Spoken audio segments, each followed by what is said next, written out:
I never met JC Sturm, so when I encounter her poetry and have responses to it or thoughts about them or questions, it's kind of fun to fantasize about what she might have thought at the time of writing or what she might have thought about it later. And with this particular poem, I think, it's really hard to know. I think she would be quietly proud, like who wouldn't be, of having a really early work on such a significant building permanently on her place at her pa where she comes from. I think maybe she'd be a little bit embarrassed. I think my sense is that she was a humble woman, and it's very Taranaki to be like that. When I read Brown Optimism for the first time, I'd just finished a 2-year project doing a really close rereading of some of JC Sturm's later work. So it was a real surprise to read it because of its style. It's more lyrical than much of her later work, and so open in its political sort of thrust. Much of her later work, she does this understated thing. She sort of weaves things in with the sleight of hand, and Brown Optimism is much more, this is the wedo, this is what I'm saying, now do something.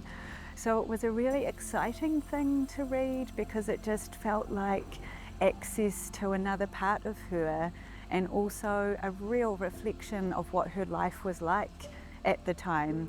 So while it has this sort of bombastic almost nature to it, it felt like an opportunity to be more intimate with her as a reader, which felt very precious. Yeah, feeling very emotional today, and maybe you can see that I've been, a little bit of tangy, but that's because of the potency of the work. So it's both joy, it's pride, it's a sense of hope.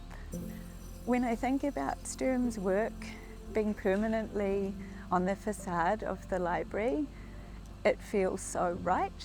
It's a homecoming. Her voice being that first one you encounter, the first piece of literature, the first words before you come in, that's her karanga. It's totally right that her work is here at this place where she worked for those many years. Poetry is such a beautiful form because it operates mostly as a question and as invitations.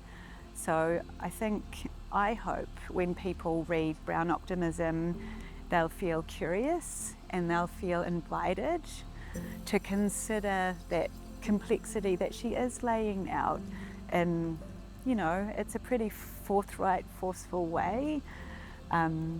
I think feeling challenged is great, and that's, I feel, the potency of poetry, right, is that we're asked to do a lot with not very many words.